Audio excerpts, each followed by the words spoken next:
Hello, my name's Graham Mackenzie and I'm from Travel Mole TV, and we're here in Lisbon, Portugal for the 2007 Global Travel and Tourism Summit run by the WTTC.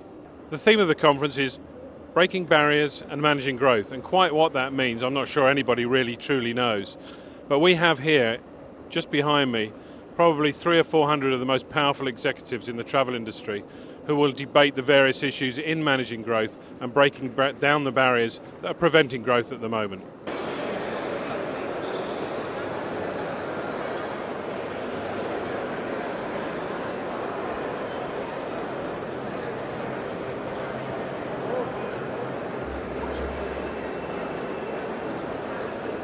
I am here with Jeffrey Kent, Chairman of World Travel and Tourism Council and Chairman and CEO of Abercrombie & Kent. Welcome. That's exactly right. Thank you very much, Charlie. It's good to be here.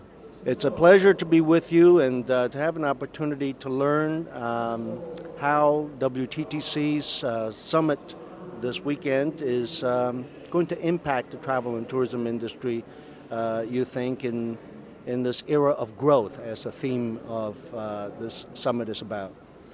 Well, first of all, it's a great privilege to be here with all of our members. As you know, we have 100 members from the private sector, and we represent all the most powerful areas of the private sector on a global basis.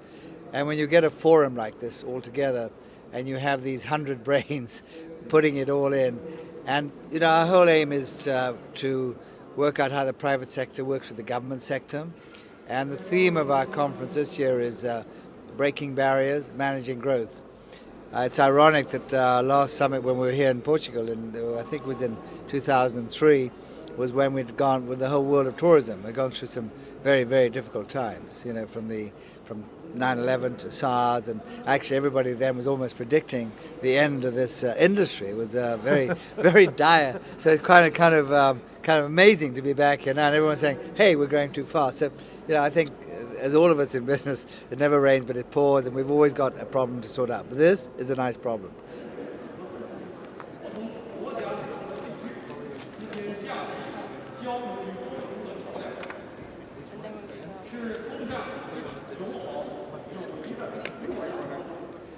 I'm here with Vincent Wolfington, Chairman of CARI International, Chairman Emeritus, CARI International, Inc. Emeritus.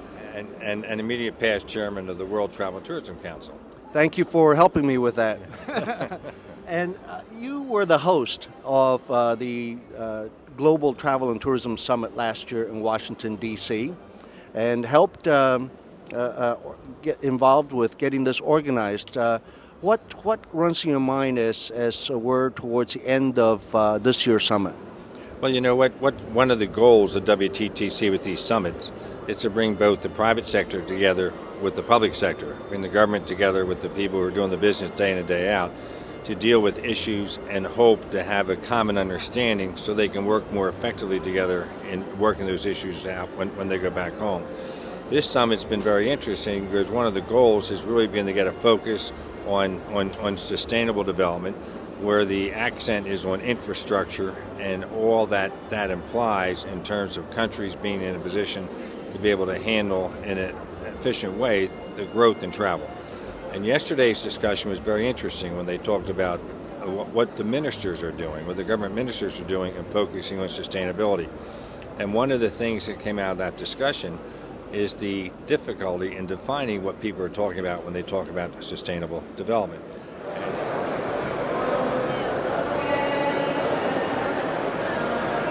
I'm here with Jeffrey Littman, Assistant Secretary General of the UN World Tourism Organization. Welcome, Jeffrey. Thank you, Charlie. Nice to see you again. Likewise. Tell us, you've spent a day and a half here with global leaders in travel and tourism around the world, the last day and a half. What have you gotten out of it? What stands on top of your mind? Well, can I say on a personal basis, having been involved for 10 years with the WTTC when it was founded as its first president, how happy I am that the organization is in a really an important position in helping develop world tourism. That was always the objective, and I think this meeting has dealt with the issues. It's had some of the industry leaders here talking about the right issues, and I think the WTTC to some extent has come of age. So from that viewpoint, that's one experience.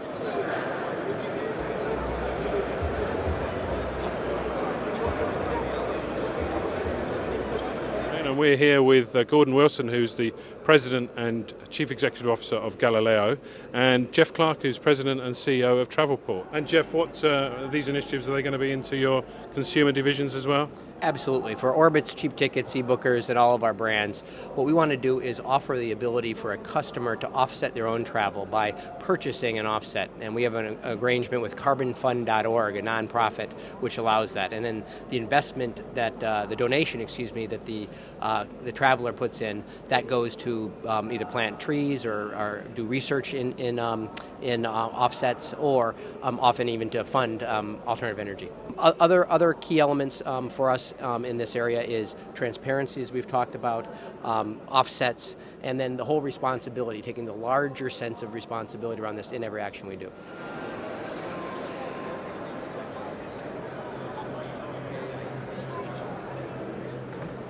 Okay, my name's Graham McKenzie. I'm here from Travel Mole TV at the World Travel Tourism Council Summit in Lisbon, and I have with me Christopher Rodrigues, who's the chairman of Visit Britain. There's a lot going on in Britain. APD, strong pound against the dollar, Olympic Games, restructuring at Visit Britain. When you wake up in the morning, what's the first thing that comes into your head, and what's top of your priority list? I think number one is to remember that the consumer world is changing, and our job is to bring insight. At Visit Britain, our job is to bring insights from overseas into the market so that people understand how to package what they have to offer. Consumers' needs are changing. The consumers want experiences. They don't want to buy always in the traditional way. And technology is enabling very different ways of communicating, much more slice and dice of information.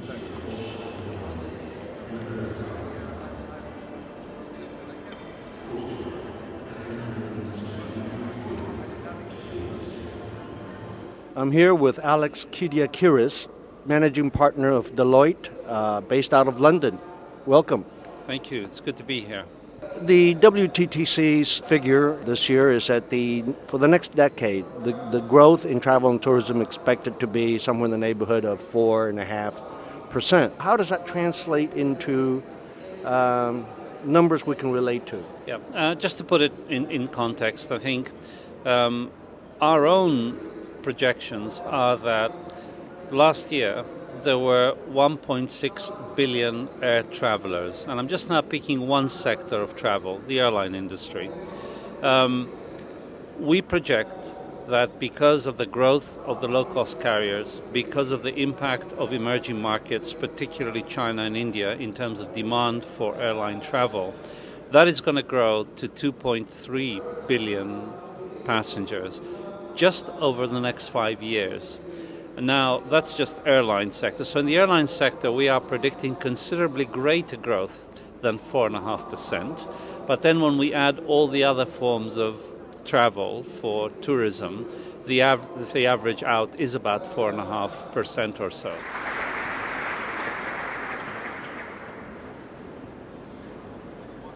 We're here with Gordon Wilson, who's the President and Chief Executive Officer of Galileo. And I saw, I think that the Middle East, Galileo in the Middle East, is it MQuest has just been renamed, the right. Company, doing well there? Yeah, the Middle East is a major market for Galileo, and it's a major growth market. As you might imagine, with the growth of Qatar Airways, Etihad, Emirates, and other services into the region, and the number of expats, and others working out there who then travel home and whatever, it's a booming, double-digit growth piece of the world for us. MQuest is our distributor with Emirates Airlines, and they continue to distribute Galileo through that. What they're doing is the right thing as a distributor. They're adding some localized product to complement the Galileo offering, which makes it even more compelling and competitive in that part of the world. What I suggest, ladies and gentlemen, we stop. I'm here with Mr. Bernardo Trindade, Secretary of State for Tourism for Portugal. To what extent has the growth of the low-cost airlines helped the growth in your tourism? We are now increasing about 70% in terms of the low-cost traffic for Portugal. 70. 70.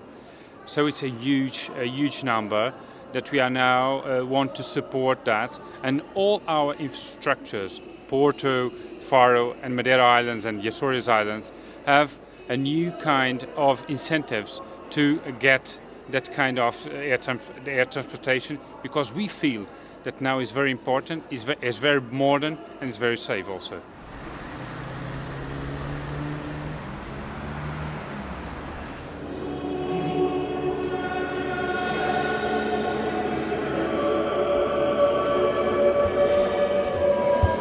I'm here with Arnie Weissman of Travel Weekly. Welcome to Travel Mall TV, Arnie. It's a pleasure to have you. My pleasure. And we're also very pleased tonight, in association with the Travel Channel, to have Arnie present the Tourism for Tomorrow award winners with their interview. I'm here with Andrew Skeet, the first recipient of the awards. And Andrew is with the Great Barrier Reef Marine Park Authority. Andrew, congratulations. Thank you very much. It's indeed a great honour for both us and our partners in the industry. Well, the Great Barrier Reef is one of Australia's prime tourism attractions and is over a massive area. What is it that you've been doing with your tourism partners that brought this award to being?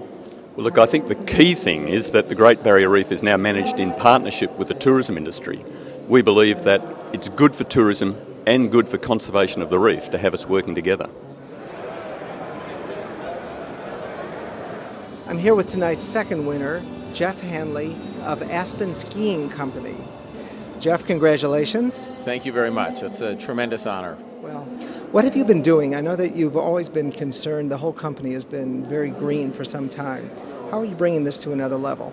Well, we've really gone from doing everything we can to make our company green and our operations green, which is a fantastic thing, but really can't carry that much influence. It's a drop in the bucket. So we are now using our name and our influence to try to drive the industry, the ski industry in the United States and in North America and in the world for that matter, and then taking that to the next level and going out to our public, those who have heard of the Aspen name, and government, whether it's a state agency, a local agency, or the federal government. I'm with Claude and Petra Graves of the Nihiwatu Resort in Indonesia, the third winner in tonight's award program. So now Nihiwatu is not exactly a household name like some of the other winners. Could you begin perhaps by telling me a little bit about the resort? We're in a very primitive culture, a very remote island in eastern Indonesia, and there is no tourism there except for what we're doing. So we've kind of gone for the higher end market. We're extremely exclusive, and in doing so, we've been able to bring our guests in to help support the local community. I'm here with Sven Lindblad of Lindblad Expeditions. Sven, congratulations very much on this award. Oh, thank you. It's a tremendous honor to get it.